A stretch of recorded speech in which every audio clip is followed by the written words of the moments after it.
What's the most incredible or unusual thing you might find in your backyard? Say you pick up a metal detector and find an old coin, or perhaps you come across an arrowhead. Pretty neat, huh?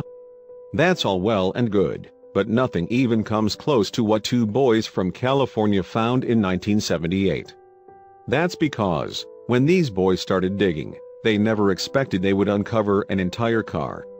As cool as that sounds, it was just the beginning.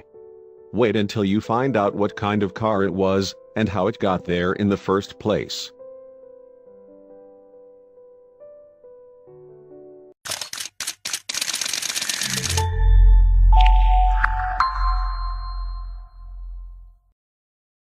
In 1978, whether out of morbid curiosity or sheer boredom, two boys in California ventured out into their front yard and began digging.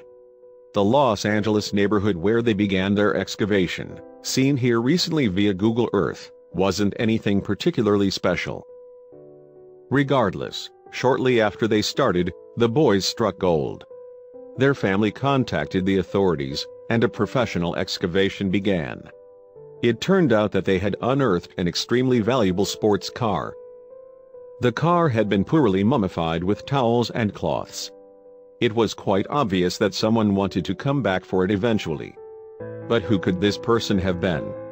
And why did they ever bury it in the first place? After a thorough investigation by the local police, the nefarious reason as to why it was down there was finally discovered. It truly seemed like something straight out of a gritty crime drama, but it was absolutely real.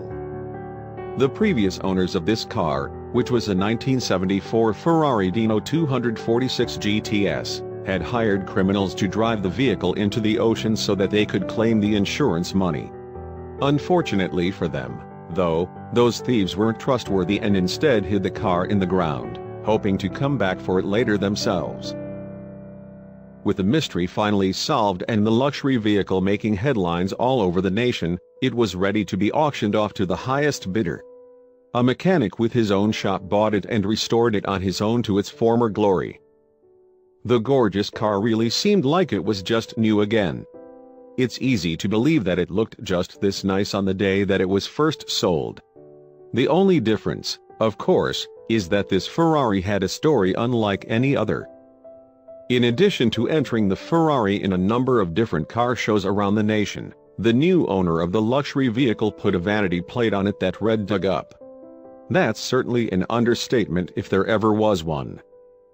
A beautiful, valuable vehicle like a classic Ferrari, especially one with such a rich history, is certainly not a bad thing to find just lying right under your nose in a seemingly ordinary front yard. Just imagine how that must have felt for those kids,